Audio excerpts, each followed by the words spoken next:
I always believed betrayal had a sound. Some people said it was like glass breaking. Others said it was silent like a knife sliding into your back without warning. For me, it sounded like Kennedy calling my name one soft morning in late November. Her voice gentle, her arms wrapped around me as if nothing in the world could ever come between us. If only I knew then that she and her mother Kayla were already studying the cracks beneath my feet, waiting to pull the ground from under me. My name is Chase, and for years I had worked like a man who knew the world owed him nothing. I built my company from scratch late nights, endless failures, and a fire inside me that wouldn't let me quit. By 30, I had money, status, and the kind of reputation people either respected or envied. But what I didn't have was someone to share it with. Kennedy arrived in my life at the exact moment I was tired of being alone. She was soft-spoken, sweet, and always looking at me with the kind of admiration that made my tired heart sit up straight. She worked part-time at a bakery, lived with her mother in a small apartment, and never asked for more than simple things. She would blush when I bought her flowers. She would cry from happiness when I surprised her with dinner. She looked like everything I wasn't used to. Real, gentle, safe. I didn't know she was studying me the entire time. I didn't know she was learning me like a map. And I didn't know she and Kayla whispered at night about the future they planned to build.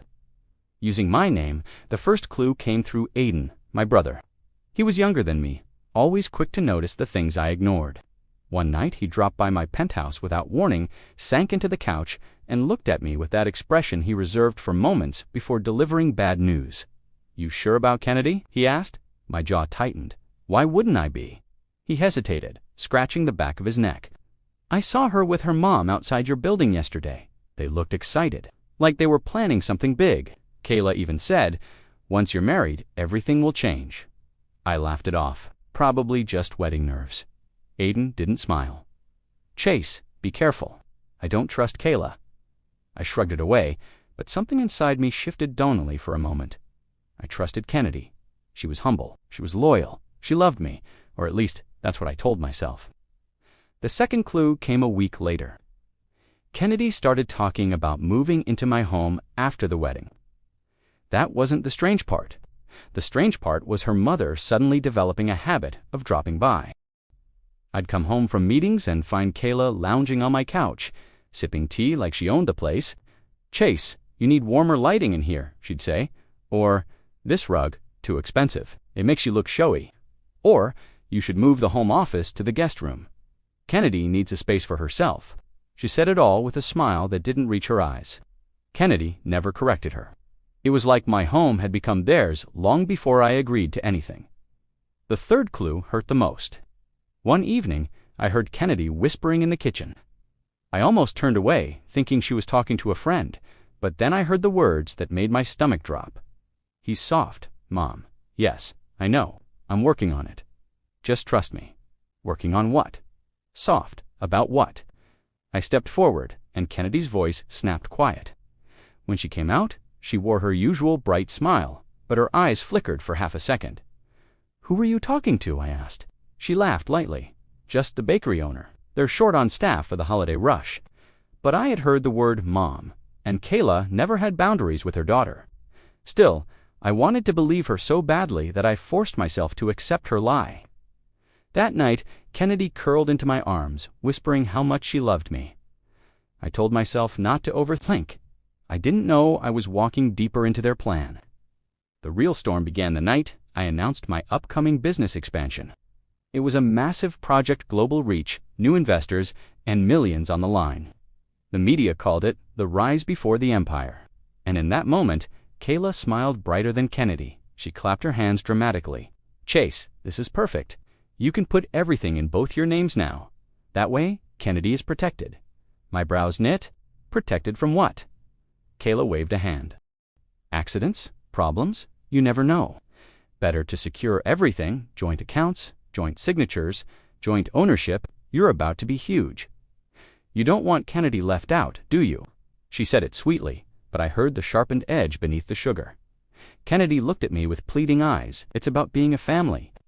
That night, when she rested her head on my chest, I felt a strange pressure in my lungs.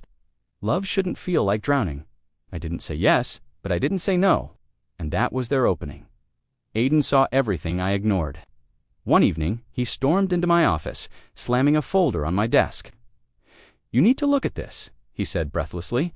Inside were screenshots, conversations, photos, things he collected while I was too blind to see. Messages between Kennedy and her mother. One line burned through me like fire. "Once he signs the merger papers, we'll have control. You just need to keep him in love long enough." I stared at the page until the words blurred. My fiancée, my future mother-in-law, using me, studying me, planning to take everything I built. My chest felt like it cracked open. Ayden placed a hand on my shoulder. I didn't want to believe it either, but you needed to know. My hands shook. My breath shook. Everything shook except one thing. My decision. I would not confront them yet. People who plan betrayal always reveal more when they think you're still asleep. So I pretended. I smiled. I kissed Kennedy. I welcomed Kayla into my home. And I watched the two of them sink deeper into their plan, believing I was clueless. But I wasn't. Not anymore. The breaking point came on a cold December night. Kennedy and Kayla were in the living room, whispering, giggling, celebrating something they didn't know I knew. I walked in quietly. Kennedy jumped. "Chase, you're home early." Kayla's smile faltered for a second before she glued it back on. I sat opposite them. Calm. "You two have been busy," I said. Kayla laughed nervously. "Wedding plans never stop." "Oh, I know," I murmured. "I saw some paperwork you've been preparing." Kennedy's face drained. "Paperwork, yes." I leaned forward. "The ones where you both discussed taking control of my assets. Using my name, using our marriage as your weapon." Silence slammed the room. Kennedy's mouth opened, closed, then opened again like a fish pulled out of water. "Chase, we can explain."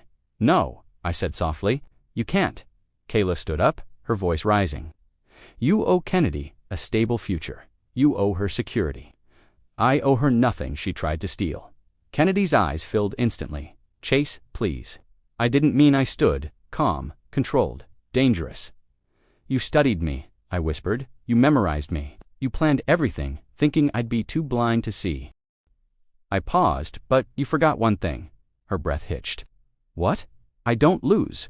The next morning, Kennedy found her stuff packed. Kayla wasn't allowed halfway to my front gate. The joint account discussions canceled. Wedding venue unbooked. Invitations destroyed. And the business expansion documents, I signed them with Ayden as my second-in-command. The empire they planned to steal from me would now be built with my brother beside me. Not them, never them. Kennedy cried, begged, apologized, until her voice cracked. She claimed she loved me. She claimed her mother pressured her. She claimed everything except responsibility, but I saw the truth in her eyes. She never loved me. She loved the version of her life she believed she could get through me. Kayla tried threats, then guilt, then insults, then tears. Nothing worked. Betrayal changes something in you forever. Once you see the truth, you never unsee it. Months passed. My company grew higher than even I imagined. Ayden became my right hand. My home became peaceful again, and my heart healed slowly, but it healed honestly. One evening, I looked out at the city lights, exhaling deeply. Kennedy and Kayla had broken themselves trying to break me. But here I was, live, stronger, smarter, untouchable. Sometimes losing someone is the best way to find yourself again. And that night, I realized something powerful. They studied me like a target, but I learned them like a lesson. A lesson I would never forget. A lesson that saved everything I built. A lesson that turned me from a man who trusted too easily into a man who never let the wrong people touch his future again.